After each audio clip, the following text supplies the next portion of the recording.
This is the first time in our quick guide series that we are truly confronting Zen head-on. But do not expect a sharp, gleaming sword. The subtitle is Zen as Cooking, a Muddy, Earthly Reality. A warning: if you came here looking for trendy mindfulness, tips, or recipes for Zen cuisine, this video will likely not meet your expectations. Today, we examine a man named Dogen, a hyper-intellectual elite who believed the universe could be mastered through texts alone, until two old cooks shattered his entire worldview. In the year 1223, a young man stepped off a ship at a port in Mingzhou, China. His name was Dogen. He was not a wandering beggar. He was the highest tier of Japan's aristocratic elite, a genius, the equivalent of a top-tier university prodigy today.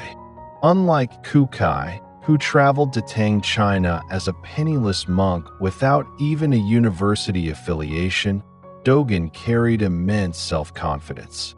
He believed the ultimate truth of the universe could be mastered entirely through the sacred texts he had memorized. His mind was a fortress of characters, scriptures, and logic. Then, the elite met the brutal simplicity of reality through two different old men. Both were chief cooks, or tenzos, of their monasteries. On the ship, Dogen looked down at the first old cook and asked, "Why is an old master like you doing the menial work of a servant instead of reading scriptures?" The cook replied simply, "Others are not me." Later, at Tiantong Temple, Dogen saw the second old cook drying mushrooms under the blistering sun.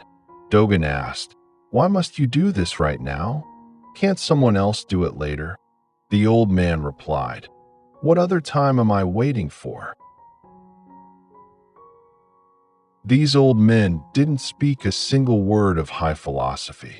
They just laughed like ordinary local workers, saying, "Look, I'm the only one here. And sun-drying makes the mushrooms taste better. This is the only moment I have." But in those exact seconds, something broke inside Dogen's brilliant mind. The millions of characters of holy scriptures dissolved into ash. The old men were only talking about dinner.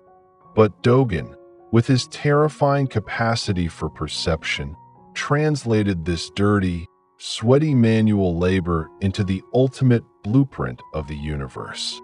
True Zen was not in the library. It was in the mushrooms. Look at this modern kitchen. A woman named Mary is silently washing a ceramic bowl. She is not performing a sacred ritual. She is just washing a dish. In ancient Zen, masters used simple phrases: "Kisako, go drink your tea. Senpatsuko, wash your bowl when you are done eating." These are not grand philosophies. They are mundane household chores. The genius of Dogen Zen lies in transforming these ordinary fragments of life into the seeds of ultimate awakening. The old cooks knew it 800 years ago, and Mary knows it now. Zen is not in the text. It is in the cold water brushing against your fingertips right now. Thank you for walking this path with us until the end. We return with a new perspective next Friday at 8 p.m. Japan time.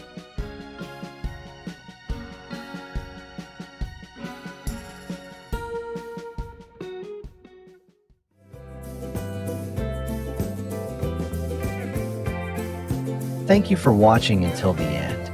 Please subscribe to our channel